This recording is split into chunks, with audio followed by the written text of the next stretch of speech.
जय माता दी। दोस्तों, वैसे तो हम अक्सर बताते रहते हैं कि जीवन में हमेशा प्रेम से जीना चाहिए। अपनी तरफ से किसी के साथ शत्रुता ना रखें। आप जैसा करेंगे वैसा ही लौट कर भी आने लगेगा। लेकिन फिर भी यह जगत है, इसमें किसी ना किसी कारणवश कोई ना कोई शत्रु किसी ना किसी रूप में बने ही रहते हैं। तो आइए दोस्तों, आपको मैं 3 प्रयोग बताता हूं, बड़े ही सफल प्रयोग हैं। शत्रु को कभी भी आप ऐसा ना सोचें कि वह जीवन से ही खत्म हो जाए, यानी शत्रु की मृत्यु के बारे में कभी ना सोचें। शत्रु का फिर विनाश कैसे हो? हमारे से शत्रुता छोड़ दे, शत्रु का विनाश भी होगा, शत्रुता भी छोड़ेगा। तो सबसे पहले हम आ जाते हैं भगवान श्री कृष्ण के स्मरण। आप कभी भी शत्रु का जब विनाश चाहते हैं तो सबसे पहले आप सुबह सुबह भगवान श्री कृष्ण को याद करें। ओम क्लीम कृष्णाय नमः 11 मंत्र अवश्य करें। करने के पश्चात भगवान श्री कृष्ण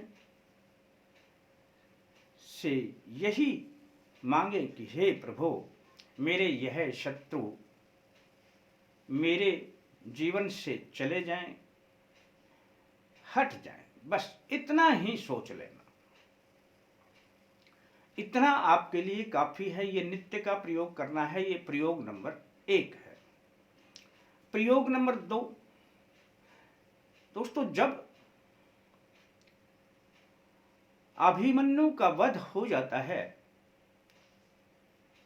तो अर्जुन यह प्रतिज्ञा लेते हैं कि कल सूर्यास्त होने से पहले मैं जयद्रथ का वध कर दूंगा, अन्यथा जीवित ही समाधि ले लूंगा। अब अगले दिन वे जैसे ही जयद्रथ को मारने का प्रयास करते हैं तो जयद्रथ तो उन्हें मिलता नहीं। बड़ी भीषण समस्या है। भगवान श्री कृष्ण कहते हैं, हे पार्थ, किसी को भी मारने के लिए इस प्रकार की प्रतिज्ञा ना लें, क्योंकि एक धनुर्धारी के लिए उसके शस्त्रों से अधिक उसकी आंखें प्रयोग में आती हैं। और अब आपकी आंखों पर आपकी प्रतिज्ञा की धूल जम गई है, क्योंकि बार बार में अब उसके सामने उसकी प्रतिज्ञा रहेगी तो वो धूल ऐसी जम जाएगी कि लक्ष्य से हट जाएंगे, लक्ष्य दूर हो जाएगा। तो हर वक्त उसकी आंखों में एक ही बात होनी चाहिए, उस पर कोई धूल नहीं होनी चाहिए कि मैंने उसका वध करना है। बस ये लक्ष्य होना चाहिए। अर्जुन ने कहा, मुझसे बड़ी गलती हो गई, भूल हो गई, पर अब मुझे आप मार्ग दिखाइए। दोस्तों, इस बात से पता चलता है, यह दूसरे प्रयोग में आता है। आपका लक्ष्य आपके शस्त्र नहीं है। किसी भी शत्रु को हटाने के लिए उसका वध नहीं है। उसको हटाने के लिए केवल आपका यह जो दूसरा प्रयोग है, इसमें आपकी आंखों में एक सपना होना चाहिए कि मैंने इस शत्रु को अपने मार्ग से हटाना है। अब आप 2 प्रयोग को भली भांति समझ चुके हैं। पहला प्रयोग भगवान श्री कृष्ण का ध्यान, दूसरा प्रयोग अपनी आंखों में इस सपने को बसाए रखना। इससे आगे दोस्तों, जब सूर्यास्त होने का समय आ जाता है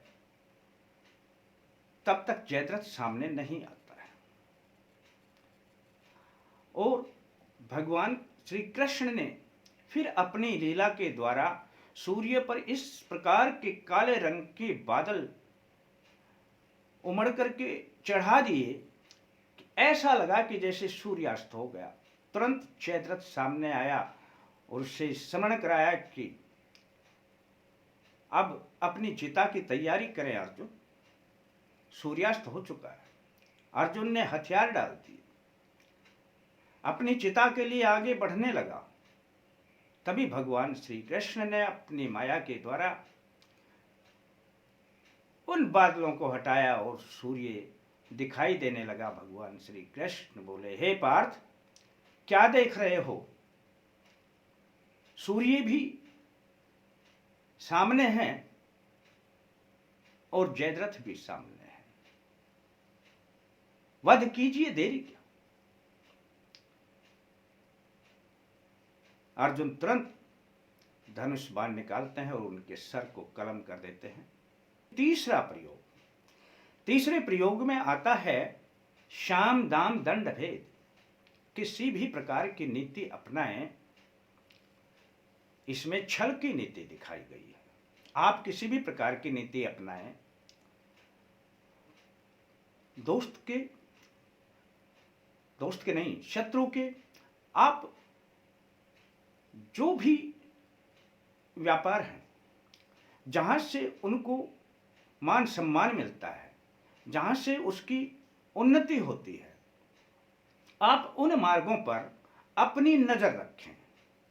उनके मित्रों को से अपना संपर्क बढ़ाएं, उनके भेद को जानें और धीरे धीरे करके जो आपका लक्ष्य आपकी आंखों में बसा हुआ है उसको धीरे धीरे करके इस प्रकार से अपनाएं कि उसका मान सम्मान गिरने लगे, उसका व्यापार गिरने लगे, उसका जो भी उन्नति का मार्ग है वह रुक जाए। दोस्तों, बस जब उसका वह सब कुछ रुकने लग जाएगा तो वह अपने ही बारे में सोचने में चिंतित सदा रहने लगेगा, आपसे तो शत्रुता की बातें ही छोड़ देगा। दोस्तों, 3 प्रकार के ये प्रयोग हैं, कर लेना, उत्तम प्रयोग हैं, करेंगे तो जीवन भी सफल हो जाएगा। अच्छा लगता है अपने यार दोस्तों को बताएं। आपके लिए सिर्फ इतना है। आपका यह वीडियो देखने का बहुत बहुत धन्यवाद। फिर मिलते हैं दोस्तों नए अंक के साथ। तब तक के लिए जय माता दी।